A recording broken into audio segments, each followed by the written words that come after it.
అందరికీ నమస్కారం అండి. Welcome back to our channel Hanvi vlogs. మరి ఇక ఈరోజు వీడియో ఏంటి అంటే, ఈరోజు మంగళవారం, శ్రావణ మంగళవారం, అలానే నాగుల పంచమి అన్నమాట. ఇక ఈ శ్రావణ మంగళవారం గౌరీ వ్రతం స్త్రీలకి సౌభాగ్యాన్ని తెచ్చిపెడుతుంది, అలానే ఐశ్వర్యం కూడా ఇస్తుంది. ఇక దానితో పాటుగా మీ భర్త ఆదాయం అనేది కూడా రెట్టింపు అవుతుంది. మరి ఈ పూజ అనేది ఎలా చేయాలి, మంగళ గౌరీ వ్రతం ఎలా మనం చేసుకోవాలి అన్న విషయాలన్నీ కూడా ఇప్పుడు మనం తెలుసుకుందాం. ఎంతో శక్తివంతమైన ఈ మాసం అంటే శివపార్వతులకు, అలానే లక్ష్మీదేవికి అత్యంత ప్రీతికరమైన మాసం. ఇక ఈ మాసంలో చేసే పూజలకి విశేషమైన ఫలితం ఉంటుంది. అయితే వివాహమైన ఆడవారు తప్పనిసరిగా ఈ మాసంలో వచ్చే మంగళవారం నాడు శ్రావణ మంగళ గౌరీ వ్రతాన్ని చేసుకోవాలి. స్త్రీలు తమ సౌభాగ్యం కోసం, తమ భర్త ఆయుష్ కోసం, అలానే ఐశ్వర్యం కోసం ఈ వ్రతాన్ని చేసుకోవాలి. శ్రావణ మంగళ గౌరీ వ్రతాన్ని ఎలా చేయాలి, ఈ వ్రతాన్ని ఆచరిస్తే ఎలాంటి శుభ ఫలితాలు కలుగుతాయి, అసలు పూజా నియమాలు ఏంటి, అవన్నీ కూడా ఇప్పుడు మనం తెలుసుకుందాం. కాబట్టి జాగ్రత్తగా ఆఖరి వరకు వినండి.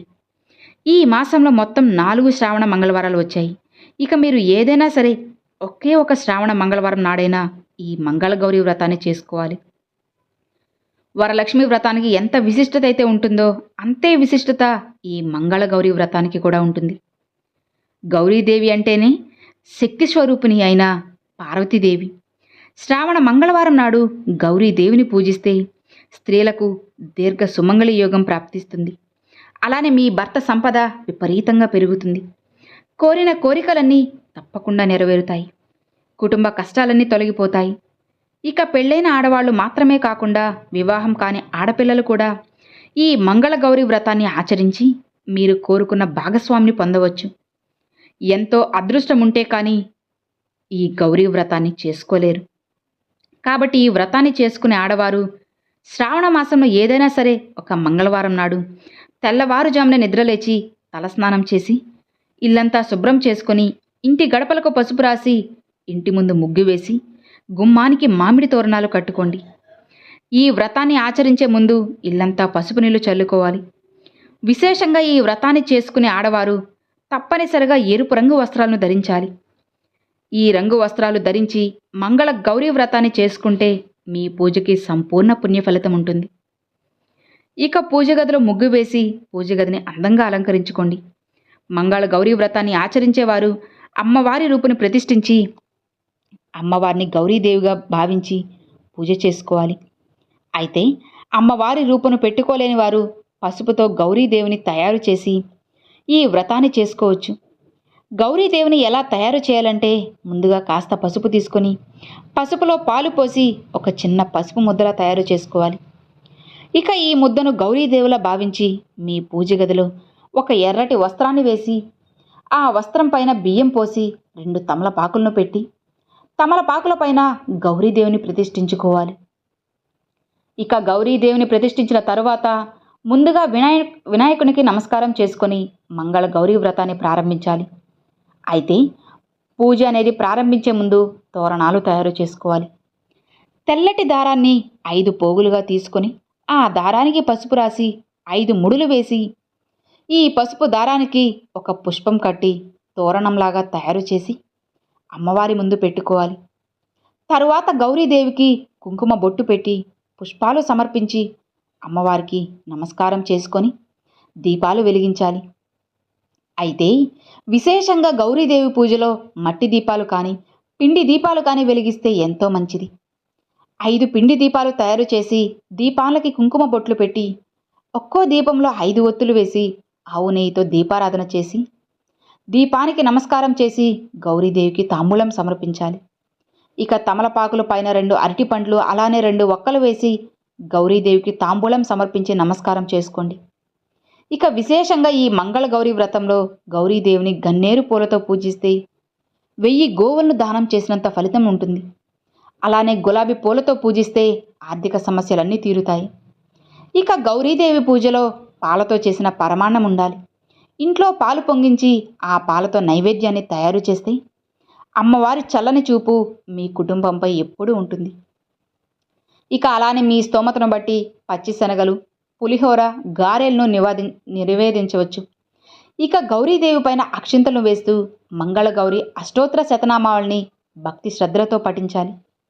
ఇక ఈ మంత్రాలు ఏవి కూడా చదవలేని వాళ్ళు ఓం మంగళ గౌర్యై నమః, ఓం మంగళ గౌర్యై నమః, ఓం మంగళ గౌర్యై నమః అన్న నామాన్ని చదువుతూ గౌరీదేవి పైన అక్షింతలు వేయండి. చివరిగా గౌరీదేవికి హారతి ఇచ్చి ధూపం సమర్పించి మీ కుటుంబం మొత్తానికి మంచి జరగాలని, మీ భర్త ఆయురారోగ్యాలతో జీవించాలని, ఎప్పుడూ సుఖ సంతోషాలను ప్రసాదించమని అమ్మవారికి నమస్కారం చేసుకొని 5 ప్రదక్షిణలు చేసి ఒక కొబ్బరికాయను కొట్టండి. ఇక గౌరీదేవి దగ్గర పెట్టిన తోరణాన్ని తీసి మీ కుడి చేతికి కట్టుకోవాలి. ఈ మంగళ గౌరీ వ్రతాన్ని చేసేవారు ముత్తైదులను మీ ఇంటికి పిలిచి వాయినం అందించాలి. మీ ఇంటికి వచ్చిన ముత్తైదులను లక్ష్మీదేవిగా భావించి కాళ్ళకి పసుపు రాసి కుంకుమ బొట్లు పెట్టి ముత్తైదులకు తాంబూలాన్ని ఇచ్చి ఆశీర్వాదం అందుకోవాలి. ఇక ఈ వ్రతానికి 5 మంది ముత్తైదులను పిలిచి వాయినం సమర్పించాలి. అయితే ముత్తైదువులకు వాయినం ఇచ్చేటప్పుడు ఆ వాహనంలో పసుపు కుంకుమలు ఉండకూడదు, ఆ వాయినంలో పసుపు కుంకుమలు ఉండకూడదు. ఈ సౌభాగ్య వ్రతంలో పసుపు కుంకుమలు వాయినంలో సమర్పించకూడదు. కాబట్టి ముత్తైదులకు ఇచ్చే వాయినంలో అరటి పండ్లు, పువ్వులు, గాజులు, ఎర్రటి జాకెట్ ముక్క, అలానే పచ్చి శనగలు ఉండాలి. 5 మంది ముత్తైదులకు వాయినం ఇవ్వలేని వాళ్ళు కనీసం ఒక్కరికైనా సరే వాయినం సమర్పించాలి. అది కూడా సాధ్యం కాకపోతే ఇంట్లో మంగళగౌరి వ్రతాన్ని చేసి ఏదైనా అమ్మవారి దేవాలయానికి వెళ్ళి దేవాలయంలో ఉన్న అమ్మవారికి తాంబూలం సమర్పించవచ్చు. ఈ విధంగా మంగళగౌరి వ్రతాన్ని ఆచరించి ఆడవాళ్లు తప్పనిసరిగా ఉపవాసం ఉండాలి. ఇక ఈ వ్రతాన్ని చేసే 1 రోజు ముందు సాత్విక ఆహారాన్ని మాత్రమే స్వీకరించాలి. మాంసాహారానికి దూరంగా ఉండాలి. ఈ వ్రతాన్ని తొలిసారిగా చేసుకునే ఆడవాళ్ళు వ్రతం చేసే సమయంలో మీ పక్కనే మీ తల్లిని కూర్చోబెట్టుకొని ఈ వ్రతాన్ని చేసుకుంటే చాలా మంచిది. అలానే తొలి వాయినం కూడా మీ తల్లికి అందించాలి. ఒకవేళ తల్లి దగ్గర లేని పక్షంలో మీ అత్తగారికి వాయినం ఇవ్వాలి.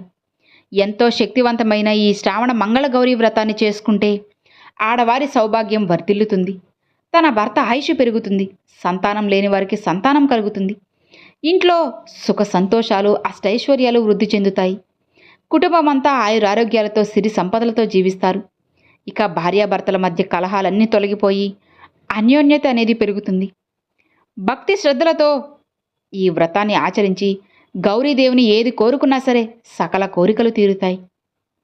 ఇక చివరిగా మంగళ గౌరీ వ్రతకథను విని మీ వ్రతాన్ని ముగించుకోవాలి. కొత్తగా పెళ్ళైన ఆడవాళ్ళు ఈ గౌరీ వ్రతాన్ని తప్పనిసరిగా చేయాలి. వివాహమైన మొదటి సంవత్సరం ఈ వ్రతాన్ని మీ పుట్టింట్లో చేసుకోవాలి. ఈ గౌరీదేవి వ్రతం గురించి స్వయంగా శ్రీకృష్ణుడే ద్రౌపదికి వివరించినట్లుగా పురాణాలు కూడా చెబుతున్నాయి. సో విన్నారు కదండి. రేపు కాకపోయినా సరే ఏ మంగళవారమైనా, ఒక్క మంగళవారమైనా ఈ విధంగా చేసి చూడండి. ఖచ్చితంగా చాలా మంచి అయితే జరుగుతుందన్నమాట. సో ఇక మరి విన్నారు కదండి, అది ఈ వీడియో మీ అందరికి నచ్చినట్లయితే ఒక చిన్న లైక్ చేయండి. మీ ఫ్రెండ్స్ అండ్ ఫ్యామిలీస్కి షేర్ చేయండి. ఫస్ట్గా మన ఛానల్ చూసేవాళ్ళు సబ్స్క్రైబ్ చేసి సపోర్ట్ చేయండి ఫ్రెండ్స్. Thanks for watching.